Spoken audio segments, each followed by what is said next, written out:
فرزند زہرا یہ حالات برے ہیں۔ کاشانۂ بصیرت ایک ایسا مکمل یوٹیوب چینل جس پر محروم بصارت کے لیے بالخصوص اور تمام افراد کے لیے بالعموم سینکڑوں کی تعداد میں اسلامی کتب دستیاب ہیں۔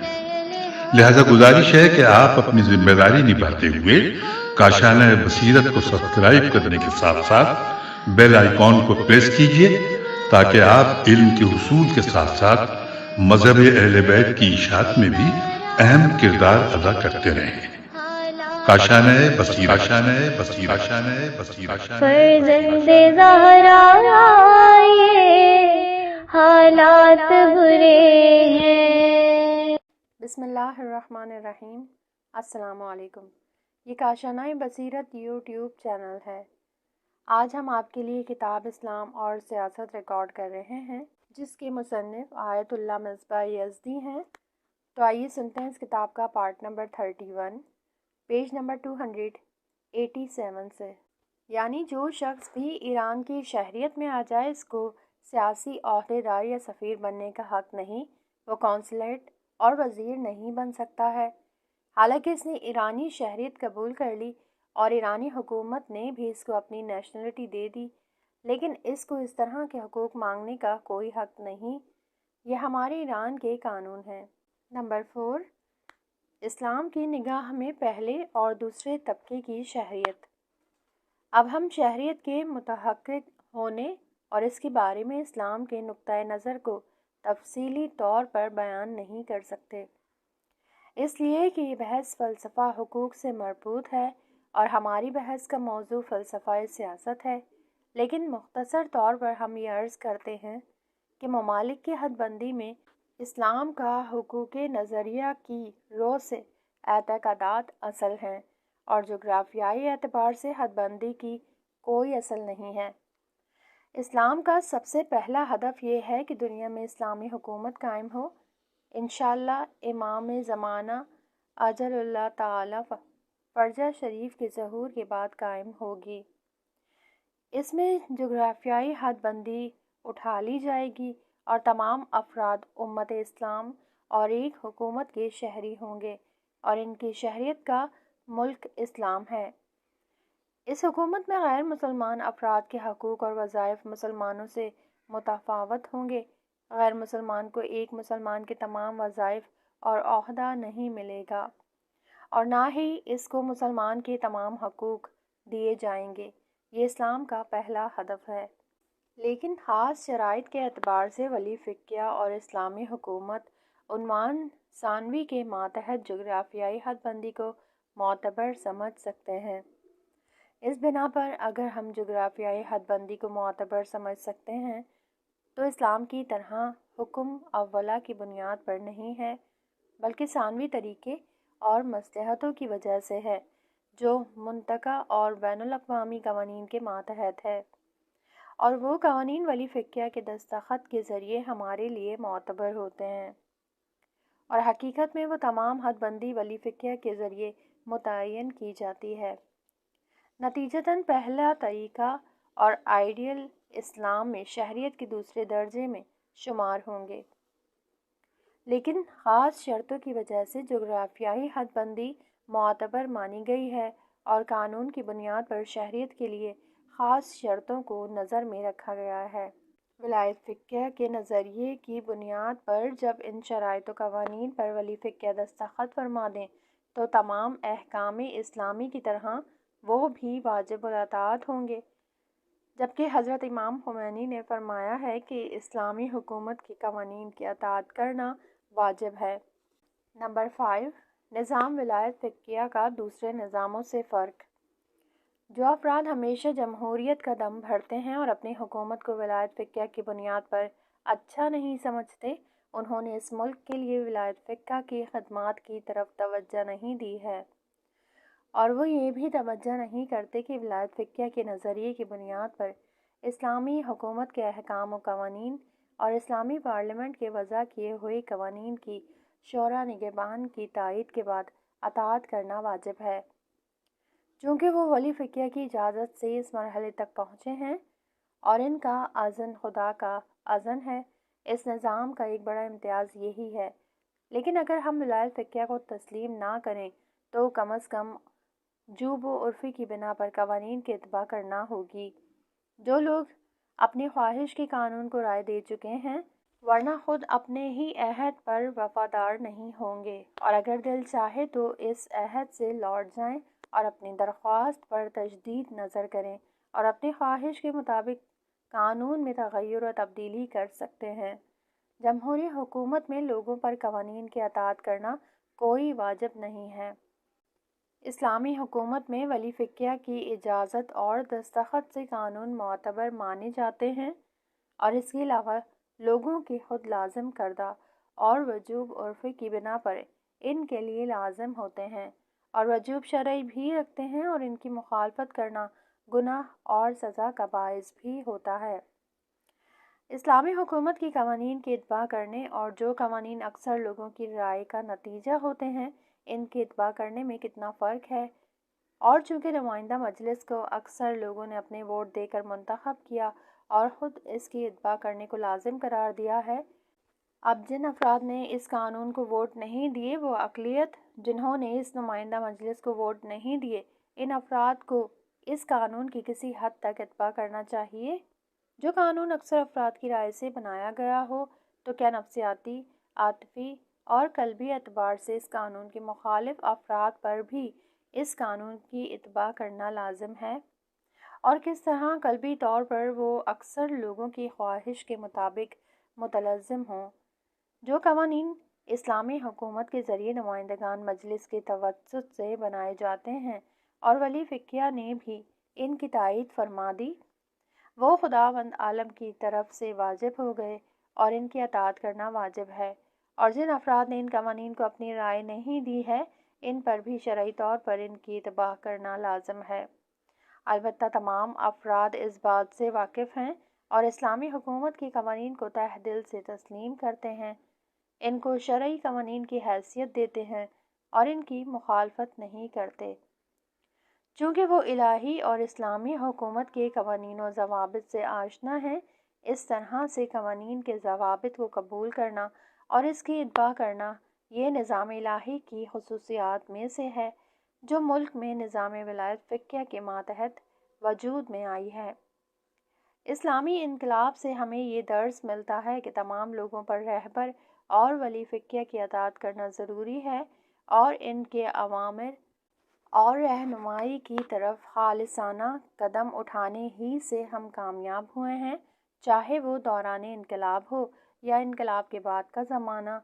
اور فی الواقع جنگ میں کامیابی اور سرفرازی کا راز بھی یہی ہے۔ دنیا میں کون سا ایسا شخص ہے جو یہ نہیں جانتا ہو کہ انقلاب اسلامی ایران کی کامیابی میں ایک اہم چیز لوگوں کا اپنی مذہبی رہبر پر اعتقاد رکھنا اور ان کی اطاعت کرنا تھا۔ اس وقت یہ کہنا بہت ہی بے انصافی ہوگی کہ جس ملک میں شہیدوں نے اپنی جان فشانی اور فداکاریوں سے امام خمینی اور مرجع تقلید کے عمل سے جہاد کیا اور اسی راہ میں شہید ہو گئے، اور جس کی برکت سے اسلامی نظام وجود میں آیا، اور یہی آزاد فضا جو شہیدوں کے خون اور ان کی فداکاریوں کا نتیجہ ہے، اس میں کچھ لوگ یہ کہیں کہ امام خمینی نے ایک دفعہ ہوا طوفان مچایا اور لوگوں کی تحریک کو نہضت انقلاب اسلامی کا نام دے دیا۔ کیا اس دعوے کی کوئی حقیقت ہے؟ اگر ایران کی عوام انقلاب کے موقع پر اپنے دینی اور شرعی وظیفے کو انجام دینے کے لیے قیام نہ کرتے اور گولیوں کی بوچھاڑ میں اپنے سینوں کو سپر نہ بناتے تو کیا انقلاب کامیاب ہو جاتا؟ اور اگر امام خمینی کا حکم نہ ہوتا تو کیا وہ اس کام کو کرتے؟ حقیقت کو بھلانا اور اس کا انکار کرنا بے انصافی ہے۔ حقیقت تو یہ ہے کہ دین اور امام خمینی کی رہبریت نے ہمیشہ انقلاب کے کامیاب ہونے، اس کے دوام پانے، اس کے بعد جنگ میں کامیابی پانے اور تمام مشکلوں اور سختیوں میں ثابت قدم رہ کر اہم کردار ادا کیا ہے، اور انشاءاللہ حضرت امام خمینی قدس سراہ لائق و شائستہ جانشین حضرت آیت اللہ اعظمی سید علی خامنہ متزلہ اعلیٰ اور ان کی حاکمانہ تدبیروں کے زیر سایہ یہ کامیابی موافقت ایران کے فداکار لوگوں کی یکتائی اور ہمدلی کے ذریعے اسی طرح باقی رہے گی اور لوگ ولی فقیہ کے سائے میں کمال اور ترقی کے مزید مراحل کو طے کریں گے۔ خلاصہ کلام یہ ہوا کہ شہریت کی درجہ بندی کرنا ایک ایسی چیز ہے جس کو پوری دنیا کی تمام حکومتوں میں تسلیم کیا گیا ہے۔ البتہ اسلام کے نقطۂ نظر اور دوسروں کے نقطۂ نظر سے شہریت کے ملاک اور اس کی شرطوں میں فرق ہے، لیکن شہریت کے درجے میں اختلاف ایسی چیز ہے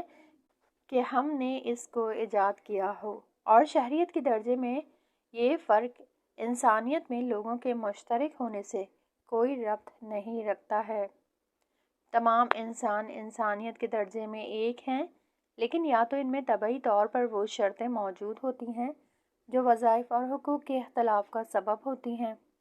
یا جو خصوصیات طاقت اور قابلیت کو حاصل کرتے ہیں ان کی وجہ سے ان کو کچھ منصب دیے جاتے ہیں اور ان کے عوض میں ان کو حقوق دیے جاتے ہیں۔ تو اب حقوق اور وظائف کے مابین فرق یا تو طبعی ہے یا افراد کے انتخاب اور اختیار میں ہے۔ مثال کے طور پر وہ خاص دین کو تسلیم کر لیں یا کسی فن میں مہارت حاصل کر کے کسی منصب کو حاصل کر لیں، اور اس میں کوئی شک و شبہ ہی نہیں ہے کہ یہ اختلاف اور کسب شدہ خصوصیات اور من جملہ اصول مبانی کو تسلیم کرنا وہ انسان کی شہریت میں میسر ہو سکتا ہے۔ 24ویں نشست، پیج نمبر 290، حکومت کی عظیم منصوبہ بندی، پہلا حصہ۔ نمبر 1، حکومت کی ضرورت۔ ہم نے اسلامی سیاسی فلسفے کے شروع ہی میں یہ بات عرض کی تھی کہ دوسری حکومتوں کی طرح اسلامی حکومت کے بھی دو بنیادی محور ہوتے ہیں۔ نمبر 1، قانون اور قانون گزاری۔ نمبر 2، مدیریت اور قوانین کو نافذ کرنا۔ ہماری گزشتہ بحث پہلے محور پر ہوئی ہے، مثلاً قانون کی اہمیت، مطلوبہ قانون کی خصوصیات، اسلام کی نظر میں قانون گزاری اور اس کی شرائط کے سلسلے میں بحث ہوئی۔ نیز اسی بحث کے ضمن میں مذکورہ سلسلے میں ہونے والے بعض اعتراضات و شبہات کا بھی جواب دیا گیا، لیکن اب ہم دوسرے محور یعنی مدیریت اور نفوذ قوانین کے سلسلے میں بحث کریں گے۔ اس بحث کے نقشے کو روشن کرنے کے لیے اس مقدمے پر توجہ کرنا ضروری ہے کہ کسی مؤسسہ یا سازمان کا ہدف جس قدر واضح اور صاف و شفاف ہوگا، اسی مقدار میں اس ساز و سامان کا نقشہ یا اس میں کام کرنے کی شرائط، اسی طرح اس کے منتخب ہونے والے اعضاء کی خصوصیات واضح اور روشن ہوں گی۔ اس بنا پر اگر ہم اسلامی حکومت یا حکومت بامعنی خاص یعنی حکومت اسلامی کی مدیریت کے بارے میں بحث کرنا چاہیں اور اس بات کا پتہ لگانا چاہیں کہ اس وقت کا ڈھانچہ کیسا ہونا چاہیے، اس سلسلے میں کون افراد فعالیت اور کارکردگی کر سکتے ہیں اور ان کی خصوصیات اور ان کے اختیارات کیا کیا ہیں، تو سب سے پہلے اسلامی حکومت کی تشکیل کے اہداف اور ان میں بھی اسلامی حکومت کی مدیریت کے ہدف اور مقصد سے آگاہ ہونا ضروری ہے، کیونکہ اگر حکومت کی تشکیل کا ہدف معین اور مشخص نہ ہو تو پھر مدیریت کا ڈھانچہ، اس کی ذمہ دار افراد کی خصوصیات اور ان کے اختیارات واضح نہیں ہو پائیں گے۔ لہٰذا مناسب ہے کہ پہلے حکومت یعنی خاص شکل میں یعنی قوہ مجریہ کی تشکیل کے غرض و مقاصد کے سلسلے میں بحث کریں۔ ان لوگوں کے نظریے کو نظر انداز کرتے ہوئے جو حکومت کو ضروری نہیں مانتے، اکثر فلسفہ سیاسی دانش مند افراد حکومت کو ضروری مانتے ہیں، یعنی ان کا کہنا یہ ہے کہ معاشرے میں ایسی انجمن یا مجموعوں کا ہونا ضروری ہے جو احکامات صادر کریں اور دوسرے افراد کی اطاعت کریں، یا وہ قوانین جن کو معاشرہ قبول کرتا ہے ان کو معاشرے میں نافذ کریں اور ان قوانین کی مخالفت کرنے والوں کو مخالفت سے روکیں یا ان کو مخالفت پر سزا دیں۔ چنانچہ اس بات پر تقریباً سبھی دانش مند اتفاق رکھتے ہیں۔ تجربے کی بنیاد پر کم و بیش سبھی لوگ اس بات کے قائل ہیں کہ معاشرے کو حکومت کی ضرورت ہے، اسی طرح اسلام بھی اس نظریے کو قبول کرتا ہے، جیسا کہ حضرت علی علیہ السلام نے نہج البلاغہ میں فرمایا ہے، یہاں تک کہ اگر معاشرے میں نیک لوگوں کی حکومت نہ ہو تو ایسے حالات میں ایک فاجر اور برے فرد کی حکومت نہ ہونے سے بہتر ہے۔ ترجمہ، یعنی لوگوں کو ایک حاکم کی ضرورت ہوتی ہے، چاہے وہ نیک ہو یا برا، تاکہ اس کی حکومت میں مومنین اپنا کام کر سکیں اور کافر اپنا فائدہ حاصل کر سکیں۔ نہج البلاغہ خطبہ نمبر 40۔ کیونکہ اگر حکومت یا قوانین کو جاری کرنے والا ضامن موجود نہ ہو تو پھر معاشرے کا نظام درہم برہم ہو جائے گا، جس کے نتیجے میں عام لوگوں کے حقوق پامال اور معاشرے کے مصالح فوائد نابود ہو جائیں گے۔ لہٰذا اسلامی نقطۂ نظر سے بے حکومتی قبول نہیں ہے، بلکہ مومنین کے اہم و واجب وظائف میں سے ایک یہ ہے کہ نیک افراد کی حکومت بنائیں تاکہ معاشرے کے مصالح اور فوائد تامین اور پورے ہوں۔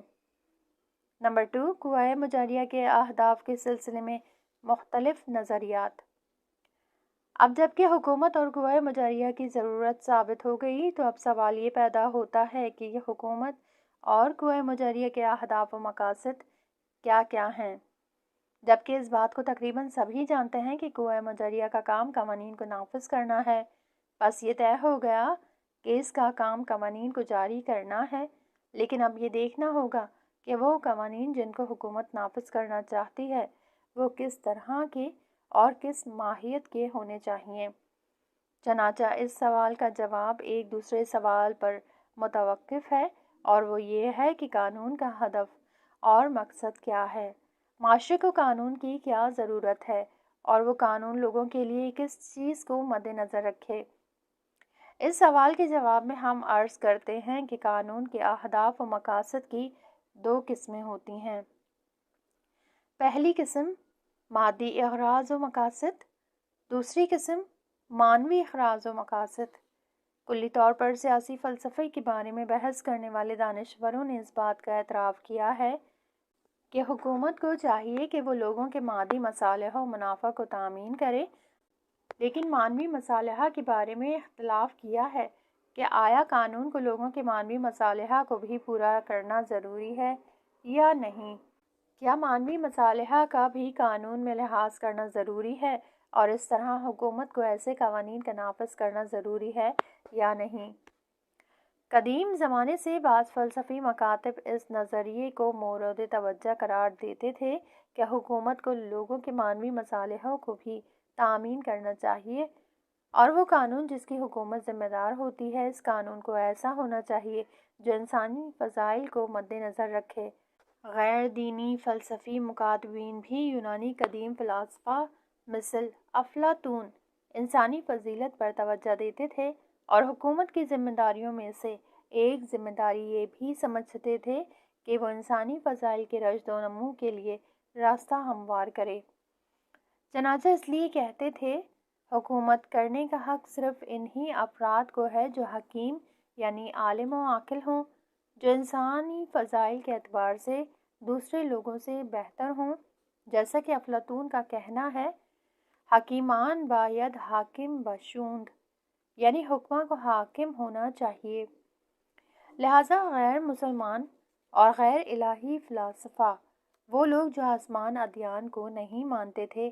کے نزدیک بھی انسانی فضائل اور اخلاق کی اہمیت تھی، یہاں تک کہ وہ فلاسفہ جو کسی دین اور مذہب کو نہیں مانتے تھے وہ بھی یہی نظریہ رکھتے تھے کہ معاشرے میں اخلاقی فضائل اور لوگوں کی اخلاقی رشد و نمو ہونا چاہیے۔ جس وقت یورپ میں عیسائیت پھیلی اور کنسٹانٹین روم کا بادشاہ ایک عیسائی ہوا، اس نے یورپ میں عیسائیت کو رائج کیا۔ عیسائیت یورپی ممالک کے تمدن کا قانونی مذہب بن گئی۔ دین اور حکومت ایک ساتھ مل گئے، اور حکومت کے اہداف میں دینی اغراض و مقاصد کو بھی مد نظر رکھا گیا۔ لیکن جو کچھ عیسائیت نے کہا اس کے قوانین کو جاری بھی کیا گیا، لیکن رنسانس کے بعد مغربی نظریات میں تبدیلی آئی، جس کی بنا پر انہوں نے اخلاقی مسائل کو حکومت کے دائرے سے نکال دیا، کیونکہ رنسانس اور نوزائی کے بعد یورپ میں تغیر و تبدیلی پیدا ہوئی۔ جس کے نتیجے میں مغربی جدید تمدن کا آغاز ہوا، جس کی سب سے بڑی خصوصیت دین کا حکومت سے جدا کرنا تھا۔ اس دور میں فلاسفہ نے اس سلسلے میں گفتگو کی،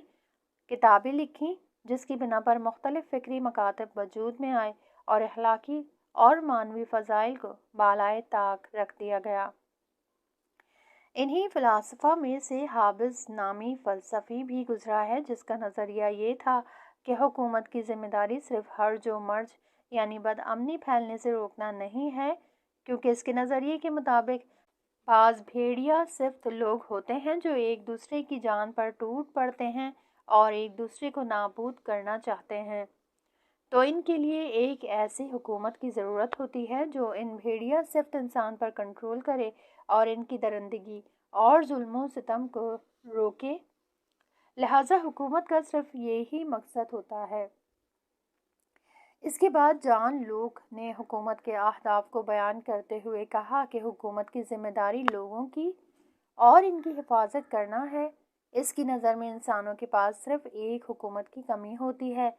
کہ اگر وہ ہو تو پھر معاشرے کا نظام وجود میں نہیں آ سکتا، افراتفری پھیل جائے گی، امن و امان ختم ہو جائے گا، انسان کی جان و مال خطرے میں پڑ جائے گی، جیسا کہ وہ کہتا ہے۔ ہمیں اپنی ضرورت کے تحت حکومت چاہیے، ورنہ تو دوسری چیزوں کا حکومت سے کوئی مطلب و واسطہ نہیں ہے۔ البتہ دین و حکومت اور اجتماعی مسائل کی جدائی کا یہ مطلب نہیں ہے کہ اس نظریے کے ماننے والے اخلاقی فضائل اور معنوی اقتدار کی اہمیت کے قائل نہیں ہیں، بلکہ ان کا کہنا یہ ہے کہ ان چیزوں کا حکومت سے کوئی ربط نہیں ہے، بلکہ خود عوام الناس کو ان اخلاقی اور معنوی فضائل کی طرف قدم بڑھانا چاہیے۔ جو لوگ خدا کو مانتے ہیں ان کو چاہیے کہ خود مسجد یا گرجا گھر میں جائیں یا کسی دوسری جگہ پر جا کر خدا کی عبادت کریں، لیکن اس سلسلے میں حکومت کی کوئی ذمہ داری نہیں ہے۔ اسی طریقے سے اخلاقی فضائل جیسے سچ بولنا، نیک کردار، دوسروں کا احترام و اکرام کرنا، فقیر و فقراء کی مدد کرنا وغیرہ، یہ فضائل قابل قدر ہیں، لیکن یہ فردی یعنی ذاتی مسائل میں شمار ہوتے ہیں اور اس سلسلے میں خود افراد کو تلاش و کوشش کرنا چاہیے تاکہ اپنے کو ان اخلاقی فضائل سے آراستہ کر لیں، لیکن ان کا حکومت سے کوئی تعلق نہیں ہے۔ بس اجتماعی قوانین یعنی وہ قوانین جو حکومت کے ذریعے جاری ہوتے ہیں، ان کا ہدف اور مقصد معاشرے کے امن و امان کو تامین اور ان کی حفاظت کرنا ہے تاکہ لوگوں کی جان و مال ہر طرح کے خطرے سے محفوظ رہے۔ بس حکومت کی ذمہ داری لوگوں کی جان و مال کی حفاظت ہے، اور یہ بات کہ حکومت کا مقصد امن و امان قائم کرنے کے علاوہ اور کچھ نہیں ہے، مختلف تحریروں میں بیان کیا گیا ہے، جیسا کہ لاک کی تحریروں میں جان و مال کی حفاظت کے علاوہ فردی آزادی کو بھی امنیت کا ایک حصہ شمار کیا ہے، یعنی اس نے امنیت میں جان و مال اور آزادی کو بھی داخل کیا ہے، لیکن اخلاقی اور معنوی مصالحہ کے بارے میں صرف اس بات کو قبول کرتا ہے کہ اجتماعی قوانین کو اخلاق کے مخالف نہیں ہونا چاہیے یا خدا پرستی سے نہ ٹکراتا ہو، لیکن اجتماعی اور حکومتی قوانین پر اخلاقی اقتدار دینی اقتدار کو حفظ کرنے اور معنوی رشد کرنے کی راہ ہموار کرنے کی کوئی ذمہ داری نہیں ہوتی۔ چنانچہ اس کا کہنا ہے کہ یہ تمام چیزیں حکومت سے متعلق نہیں ہیں۔ آج کل دنیا کے تقریباً سبھی فلسفی مکاتب میں اسی لاک کے نظریہ انجیل کا حکم اور بنیادی قانون ہوتا ہے۔ اس کا اصلی نعرہ یہ ہے کہ حکومت کو امن و امان اور آزادی کو برقرار کرنے کے علاوہ دینی مسائل اور اخلاقی فضائل کے سلسلے میں کوئی ذمہ داری نہیں ہے۔ قارئین کرام، مغربی نقطۂ نظر اور اسلامی نقطۂ نظر میں سب سے بڑا نقطہ اختلاف یہی ہے۔ نمبر 3، انبیاء علیہ السلام کی حکومت کے اغراض و مقاصد۔ انبیاء علیہ السلام اور ہمارے نبی اکرم صلی اللہ علیہ وآلہ وسلم کا نظریہ خاص طور پر یہ ہے کہ حکومت کی ذمہ داری مادی مصالحہ اور ضرورتوں کو پورا کرنے کے علاوہ معنوی مصالحہ کو پورا کرنا بھی ہے، یہاں تک کہ معنوی مصالحہ کا پورا کرنا مادی مصالحہ پر فوقیت رکھتا ہے اور ان پر مقدم ہے۔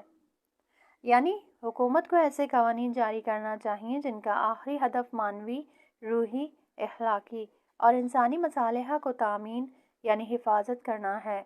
وہی مسائل جن کو دین انسان کا آخری ہدف شمار کرتا ہے اور انسانی کمال کو ان سے متعلق گردانتا ہے۔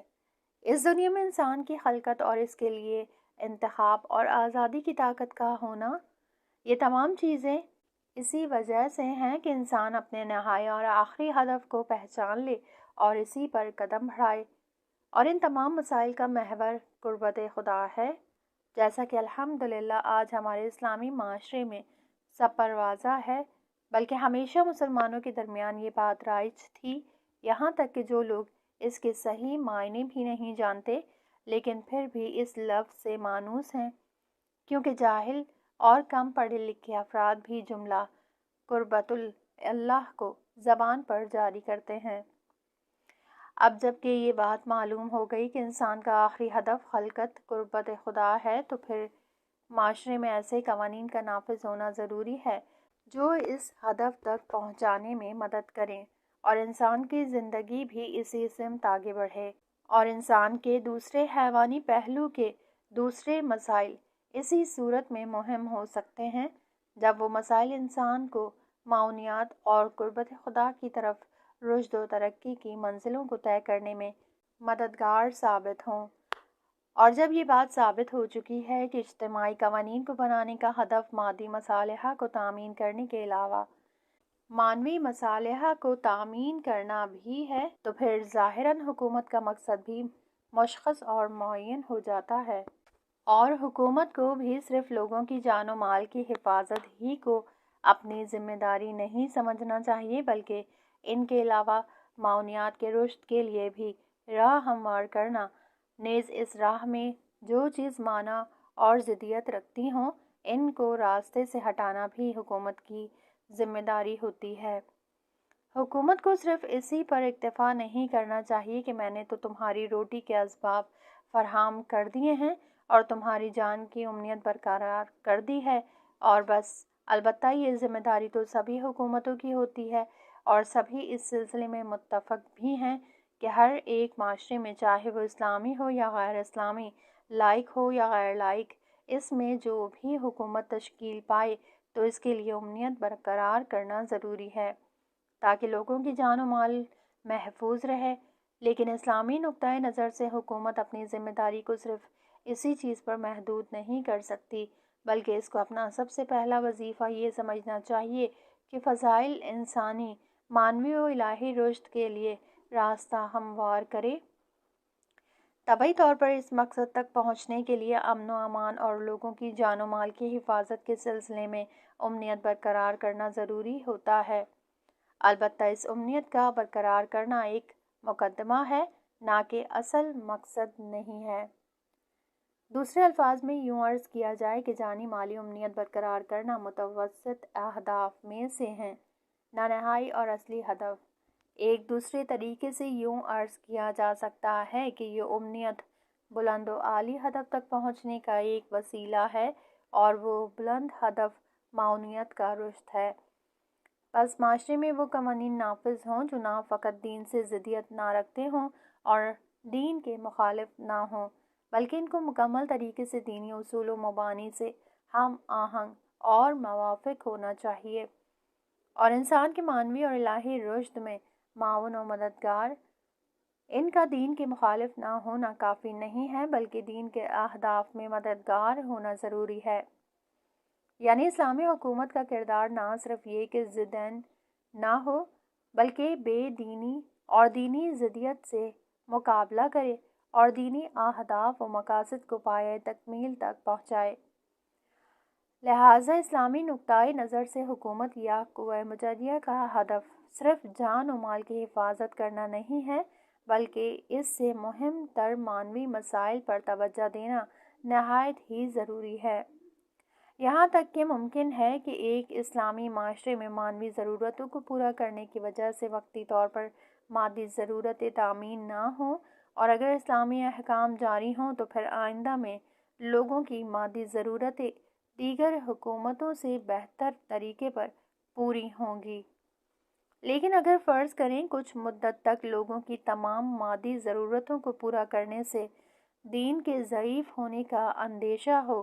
تو پھر ایسے موقع پر ضروری ہے کہ لوگوں کی ان ضرورتوں کو پورا کیا جائے جن سے دین ضعیف نہ ہو، کیونکہ مانوی مصالحہ مقدم اور اہم ہیں، لیکن اس سلسلے میں مغربی ممالک کا نقطۂ نظر ہمارے نظریے سے الگ ہے، کیونکہ وہ لوگ فقط مادی مسائل اور مادی اہداف پر توجہ کرتے ہیں اور ان کی حکومت مانوی مصالح کو تامین کرنے کی ذمہ داری نہیں ہوتی۔ یہاں اس کتاب کا یہ پارٹ ختم ہوا، اگلے حصے میں نیکسٹ پارٹ سنیں گے۔